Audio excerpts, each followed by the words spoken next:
Çok korktun. Evet, çok korktum. Aha. Nerede ısırdı seni? Evet.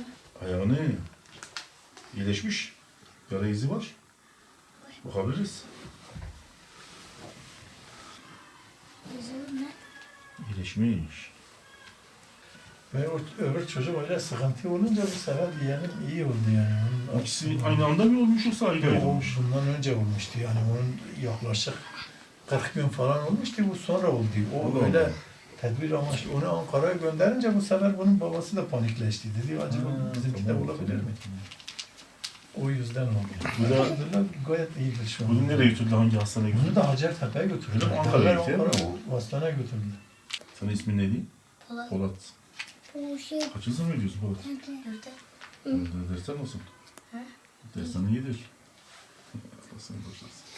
Ben okula giderken köpek beni ısırdı. Sonra ben geldim eve. Sonra babama söylemedim. Sonra birkaç şey aradan geçti. Birkaç gün.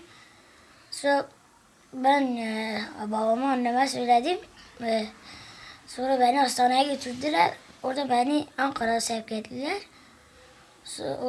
Oradan Ankara'da tedavilerimi yaptım. İyileştim. Şu an evimdeyim. Çok mutluyum. Çocuk da iyileşmesini istiyorum. İnşallah. İnşallah. İnşallah. şifa eklerimden Cumhuracı inşallah. İnşallah Allah Onu da şifa şifa versin. İnşallah bu şeydeki köpekleri toplasınlar götürsünler inşallah. Abla katıyor. Yani var seni kimin meyve mu kay. Abla katıyor. Zar geçmiş bir yüzde şifa eklerimden inşallah. Ona ilmaz da udan mı kadar mı bu Evet, tabii. Zar geçmiş bir kere şifa eklerimden inşallah. Kudüs sabretinde.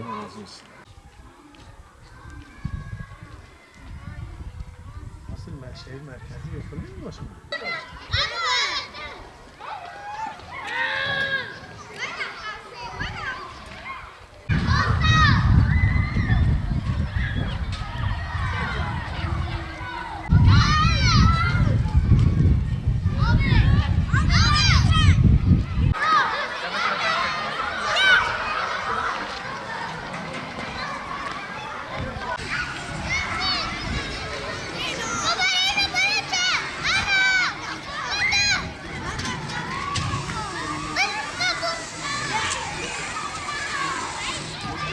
Eğer bir önlem alınmazsa yasayla ilgili artık barınak mı olur? Eğer sorun çözülmedi biz hepsini babamızı bıraktık. Aynen o şekilde. Devlet bizi bıraktı. Artık kaç tane gitti? Sana O zaman vatandaşa izin verir. Ya izin Tabii imzalar. verilmez ama sen kendi çarenlerle bakıp aynen öyle. Şimdi şu an göç edip gitmiş. Kimse kalmamış köyde. Yani diyor bizim sorunumuz sadece bu Kudüs sorunu değil. sorun çok. Sorunlar çok. Sorunlar çok. Gerçekten hacı Önemli olan şu anda bu konudur. hanelik bir köy. Gerçekten de yazık. Yönetim Vallahi perişan. Yani köyün sorunu bir tek bu köpek sorunu değil. Bizim mera sorunumuz var, bizim su sorunumuz var, bizim altyapı sorunumuz var, bizim içme suyumuz dahil yok. İçme suyu en azından bu köy bu sene 2 trilyon para herkes harcamış, suya vurmuş, kuyu vurmuşlar. Su yüzünden bazıları şu anda kiraya taşınmışlar. Kuyu vurması için parası yok, kiraya gitmişler. Suyumuz da şeydir yani sağlıklı da değil. Sağlıklı değil. özel Bizim köy yolları yok. Bizim, yani çok sıkıntı çekiyor. Yani bu köyün 600 haneli miydi? 700 hane, 700 hane de var. Bu resmiyette 400 var. kimi görüyorsun? Sadece 4 600 hanelik bir köyde bu kadar insan mı var? Hepsi gittiler. İnşallah biz bunları gündem yapacağız. Başka bir gün geliriz. İnşallah. Hani biz Kudüs vakasıyla ilgili geldik. Aileleri birini ziyaret Aynen. edelim. Allah razı Sonra olsun. biz medyaya taşıyalım bunu.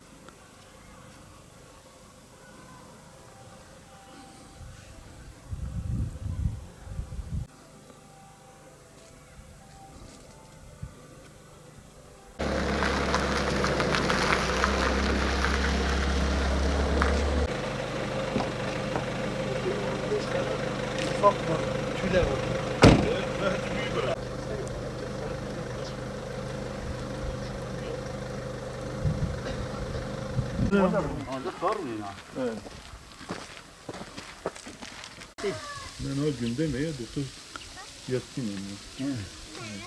Bilmez abi. Yani hangi sakat o çeker, hangi o omblos kayıt, o omblos sonra kayıt.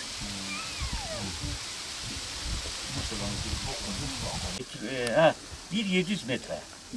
Ha, servis vermedi bize. Çocuk da yürüyerek gitmiştir. O gün okula. Gitmiş orada, gitmiş köyün öbür ucuna atı çocukla oynamışlar. Nasıl yapıyorlar? Çocuk bana bir şey söylemedi. O olaydan sonra ben de Tatvan Hastanesi'ne gelmiş, ben de Hatice Ağa'da gelmiş, ben de Patros Hastanesi'ne gelmiş. Yara yoktu, bir şey yoktu. Sadece bir ufak izik.